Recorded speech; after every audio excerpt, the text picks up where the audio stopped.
Hello students, welcome to my channel. तो BA 5th semester में जो आपके हिस्ट्री का पेपर 1 है, जिसमें आपको पढ़ना है नेशनलिज्म इन इंडिया, यानी भारत में राष्ट्रवाद। यही हिस्ट्री आपको अपने 5th सेमेस्टर में पढ़नी है। पेपर 1 है ये आपका। तो उसका जो सिलेबस है वो मैं डिस्कस कर चुकी हूँ आप लोगों के साथ। 2024 न्यू बैच स्टार्ट हो गया है आप लोगों का, जिसमें मैंने यूनिट नंबर 1 आपकी पूरी कंप्लीट करा दी है। और आज की वीडियो में हम यूनिट नंबर 2 पढ़ने वाले हैं। यूनिट नंबर 2 में आपको पढ़ना है भारत में राष्ट्रवाद के उदय और उसके कारण।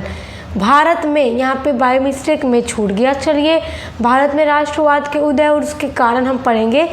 और यूनिट नंबर 1 में हमने क्या पढ़ा था?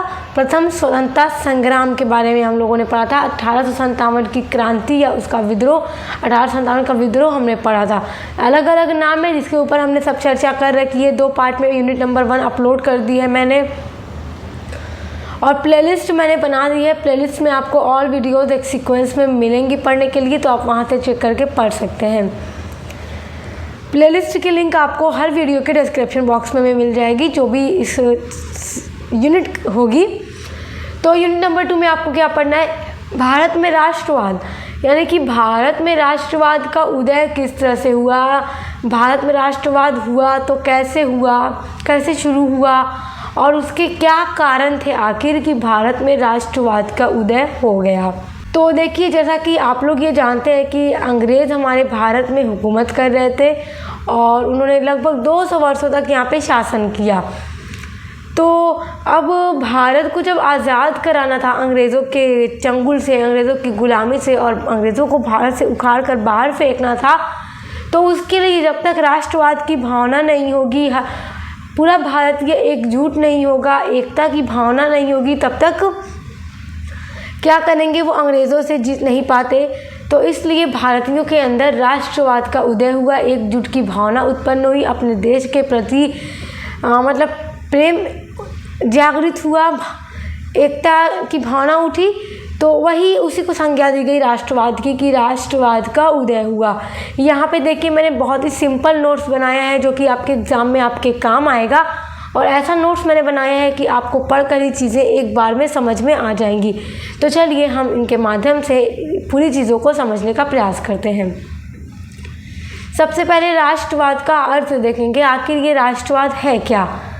राष्ट्रवाद वह भावना है जो लोगों में एकता, लोगों को क्या करती है, एकता के सूत्र में बांध देती है। जितने भी लोग अलग अलग धर्म जाति के हैं, सब एकजुट हो जाएं और उसमें एकता आ जाए, तो हम उसे क्या कहेंगे? राष्ट्रवाद की भावना। और स्वराज के प्रति विश्वास पैदा करके राष्ट्रीय आंदोलन को एक ठोस आधार प्रदान करती है। यानी कि स्वराज का मतलब कि भारत में अंग्रेज़ हुकूमत कर रहे थे, अंग्रेज़ों का शासन था। तो अब भाई, अंग्रेज़ देखो दूसरे कंट्री से आए हैं और हमारे देश में राज कर रहे हैं, यानी कि उनकी गुलामी से देश को आज़ाद कराना था। और देश में मतलब अपना शासन हो, देश किसी का गुलाम ना हो, यहाँ पे कि कोई और भी आकर शासन ना करे। इसलिए स्वराज के प्रति विश्वास पैदा करके राष्ट्रीय आंदोलन को एक ठोस आधार कौन प्रदान करता है? राष्ट्रवाद प्रदान करता है।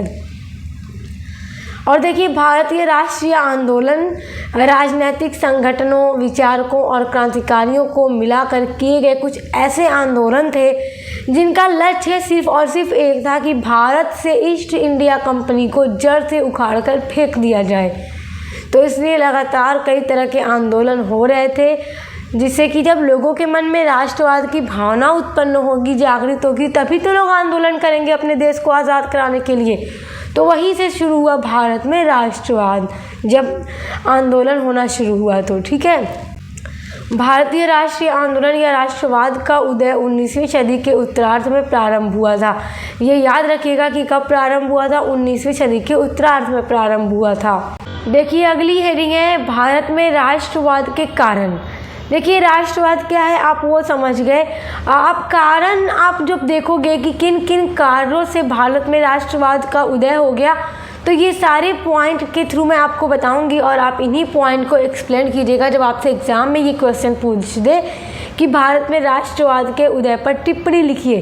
तो इस तरह से जैसे ये नोट्स मैंने स्टार्ट से दिखाया आपको, वैसे ही आप ये पूरा हेडिंग बाय हेडिंग डालकर लिख दीजिएगा।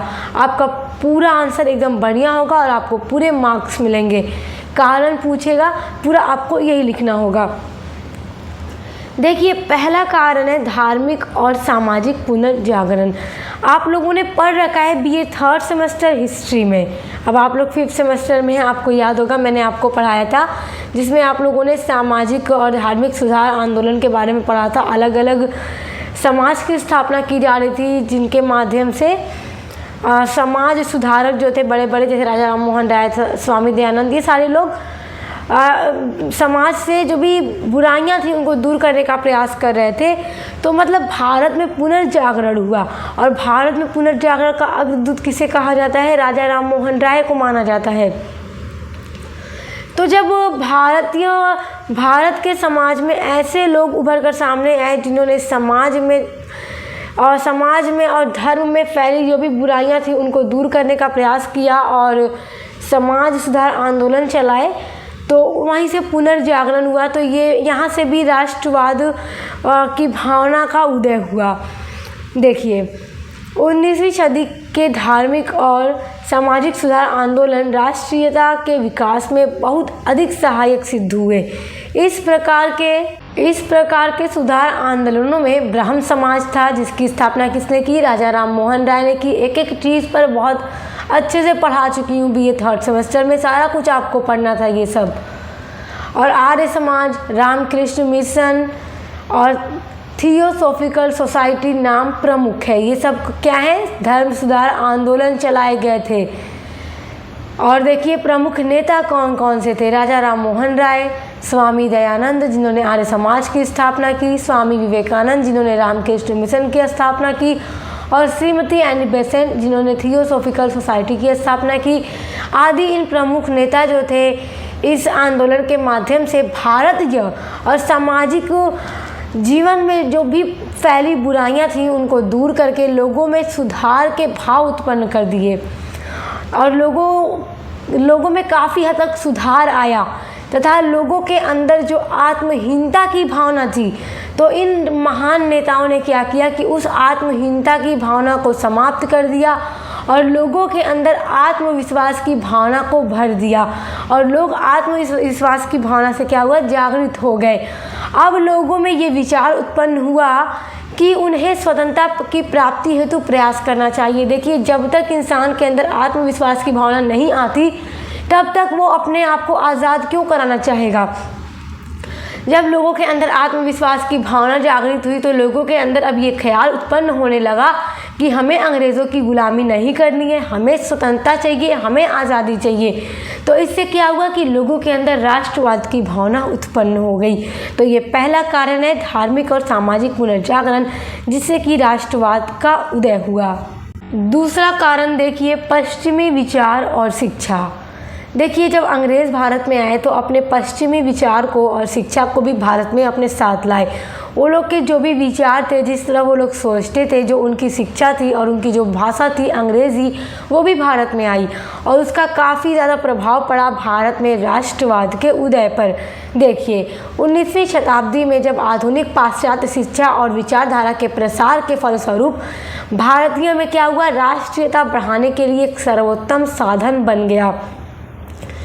पाश्चात्य शिक्षा से भारतीयों के अंदर काफ़ी ज़्यादा भावना जागृत उठी, और देखिए ये जो भी धर्म सुधार आंदोलन भी चलाए जा रहे थे तो लोग पाश्चात्य शिक्षा से क्या थे? प्रेरित होकर ही उन्होंने धर्म सुधार आंदोलन चलाना शुरू किया था, जिससे कि लोगों के अंदर राष्ट्रवाद की भावना उत्पन्न होना शुरू हुई। तो कहीं ना कहीं अंग्रेज़ जो अपने साथ ये शिक्षा, अपने विचार लेकर आए थे, उन्होंने ही वही सारे विचार भारत में राष्ट्रवाद के उदय के कारण बनते हैं। देखिए आधुनिक शिक्षा ने शिक्षित भारतीयों के दृष्टिकोण तथा एक सीमा तक एकजुटता और समानता पैदा की। जो भी भारत में शिक्षित लोग थे वो और भी ज़्यादा प्रेरित हुए पाश्चात्य शिक्षा से, और क्या हुआ कि लोगों के अंदर एकजुट होने की और एक समान होने की भावना पैदा होती है। और इस सिलसिले में अंग्रेज़ी भाषा की एक महत्वपूर्ण भूमिका थी। अंग्रेज़ी भाषा का भी योगदान बहुत अधिक है भारत में राष्ट्रवाद के उदय में। देखिए शिक्षित भारतीयों को पाश्चात्य विचार अपनाकर राष्ट्रीय आंदोलन के नेतृत्व को संभालने तथा उसे एक जनतांत्रिक और आधुनिक दिशा देने में समर्थ बनाया। क्योंकि लोगों को जब इंग्लिश जो भाषा थी, अंग्रेज़ी भाषा थी, जब लोग उससे परिचित हुए तो लोगों को एक दूसरे को जानने का मौका अच्छे से मिला, एक दूसरे की भाषा को समझने का मौका मिला, जिससे लोग काफ़ी ज़्यादा जागृत हुए और उन्हें समझ में आने लगा कि हाँ, हमें गुलामी नहीं करनी है, हमें आज़ादी चाहिए। जिससे कि क्या हुआ, राष्ट्रवाद की भावना बढ़ने लगी।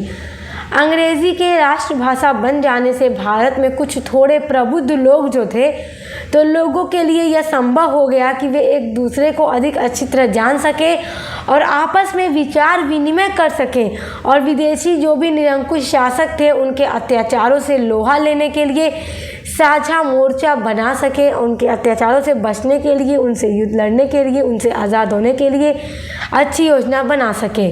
पश्चिमी साहित्य दर्शन ने भारतीयों में राष्ट्रवाद की भावना को जागृत किया। ये भी एक बहुत महत्वपूर्ण पॉइंट है जो कि आप एग्जाम में ज़रूर लिखिएगा। राष्ट्रवाद के उदय का तीसरा कारण देखिए, सांस्कृतिक पुनरुत्थान।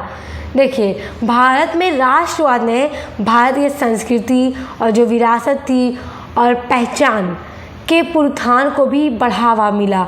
जो भी भारतीय संस्कृति थी, भारतीय पहचान थी, उन सभी को भी बढ़ावा मिला राष्ट्रवाद के कारण। और इसमें स्वदेशी परंपराओं, भाषा और कलाओं को भी बढ़ावा देने पर जोर दिया गया कि जो भी स्वदेशी परंपराएं हैं, अपनी देश की जो परंपराएं हैं, अपनी भाषा, अपनी कला को बढ़ावा दिया जाए। और भारतीय साहित्य, संगीत, नृत्य और शिल्प कौशल का प्रचार राष्ट्रवादी आंदोलन का एक अभिन्न अंग बन गया, जिससे कि भारतीय संस्कृति में गर्व की भी भावना पैदा हुई। तो ये भी एक महत्वपूर्ण कारण है भारत में राष्ट्रवाद का। चौथा कारण देखिए, प्रेस तथा साहित्य की भूमिका। देखिए, बहुत सारे समाचार पत्र भी निकाले गए थे प्रेस के माध्यम से, जिससे कि जनता को जागृत किया जा रहा था, उनके अंदर राष्ट्रवाद की भावना को जगाया जा रहा था। और ब्रिटिश सरकार की जो भी नीतियां थी उनकी आलोचना की जा रही थी, ताकि भारतीय नागरिकों के दिलों में राष्ट्रवाद की भावना उत्पन्न की जा सके समाचार पत्रों के माध्यम से, जिसमें प्रेस का भी महत्वपूर्ण योगदान है। प्रेस प्रमुख साधन था जिसके द्वारा राष्ट्रवादी भारतीयों ने देशभक्ति की भावनाओं का आधुनिक, आर्थिक, सामाजिक, राजनीतिक विचारों का प्रसार किया तथा 19वीं सदी के उत्तरार्ध में बड़ी संख्या में राष्ट्रवादी समाचार पत्र भी निकाले गए, जिनमें कि क्या होता था, सरकारी जो भी नीतियां थी, ब्रिटिश सरकार की जो भी नीतियां थी, उनकी लगातार आलोचना की जाती थी और भारतीयों के दिल में देशभक्ति और राष्ट्रवाद की भावना को जागृत किया जाता था, जिससे कि लोग प्रेरित होते हैं आज़ादी के लिए। और फिर धीरे धीरे ये राष्ट्रवाद की जब भावना उत्पन्न होती है तो भारतीय राष्ट्रीय आंदोलन का रूप धारण करती है। पांचवा कारण देखिए, ब्रिटिश शासन से स्वतंत्रता। देखिए, सबसे बड़ा उद्देश्य तो यही था कि ब्रिटिश शासन से आज़ादी चाहिए थी हमें, क्योंकि अब हम गुलाम बन के नहीं रहना चाहते थे। हम अपने ही देश में क्यों दूसरों की गुलामी करें, तो इसलिए आज़ादी चाहिए थी हमें ब्रिटिश ईस्ट इंडिया कंपनी से, ब्रिटिश शासन से हमें आज़ादी चाहिए थी, जिसमें कि महात्मा गांधी जो कि बड़े बड़े नेता हैं, देखिए महात्मा गांधी, पंडित जवाहरलाल नेहरू, सुभाष चंद्र बोस आदि, इन सभी जैसी जो महान शख्सियत थी, उनके नेतृत्व में भारत में राष्ट्रवादी आंदोलन ने जनता को एकजुट करने और ब्रिटिश औपनिवेशिक शासन से आज़ादी की मांग करने में महत्वपूर्ण भूमिका निभाई। देखिए, ये सारे जो महान नेता थे उन्होंने आंदोलन किया, उन्होंने बड़ा बड़ा आंदोलन किया जिसमें जनता बढ़ चढ़कर भाग लेती थी, यहाँ तक कि विद्यार्थी, महिला सभी बढ़ चढ़कर भाग लेते थे और नारे लगाते थे ब्रिटिश शासन से आज़ादी के लिए। और सभी महान जो ये व्यक्ति थे, इन्होंने क्या किया, ये लोग नारा भी देते थे, ऐसे ऐसे नारे देते थे जिससे कि भारतीयों के दिलों में राष्ट्रवाद की भावना उत्पन्न हो और वो लोग आज़ादी मांगने के लिए हर मुमकिन कोशिश करें। अहिंसक प्रतिरोध, सविनय अवज्ञा आंदोलन और सशस्त्र संघर्षों के माध्यम से राष्ट्रवादियों ने स्वशासन के लिए लड़ाई लड़ी और अंततः 1947 ईस्वी में स्वतंत्रता हासिल की। तो ये 5 महत्वपूर्ण कारण आप याद रखिएगा, जिससे कि लोगों के मन में राष्ट्रवाद की भावना उत्पन्न होती है और लोग आंदोलन करने के लिए प्रेरित होते हैं और अंग्रेज़ों की गुलामी से आज़ादी मांगते हैं। और आज़ाद भी हम फाइनली होते हैं सन 1947 में 15 अगस्त को। तो ये आप पूरा देख लिए राष्ट्रवाद का उदय किस तरह हुआ, क्या उसके कारण थे, ये बहुत महत्वपूर्ण है। आपसे जब लॉन्ग में पूछेगा आप ये पूरे पॉइंट लिख डालिएगा, आपका एकदम बढ़िया उत्तर हो जाएगा और आपको पूरे मार्क्स मिलेंगे। तो आपकी यूनिट नंबर 2 पूरी कंप्लीट हो गई। अब हम मिलेंगे आपकी यूनिट नंबर 3 के साथ। उसके अलावा जो भी स्टूडेंट्स सोशियोलॉजी पढ़ रहे हैं या अन्य कोई भी सब्जेक्ट पढ़ रहे हैं 5th सेमेस्टर में, तो अब उसकी भी क्लास जल्द चैनल पे शुरू की जा रही है। तो आपको अपने और सब्जेक्ट पढ़ने के लिए मिलेंगे। तो आप उसके लिए चैनल को सब्सक्राइब करें, बेल आइकन को प्रेस करें। अब मिलते हैं नेक्स्ट वीडियो के साथ।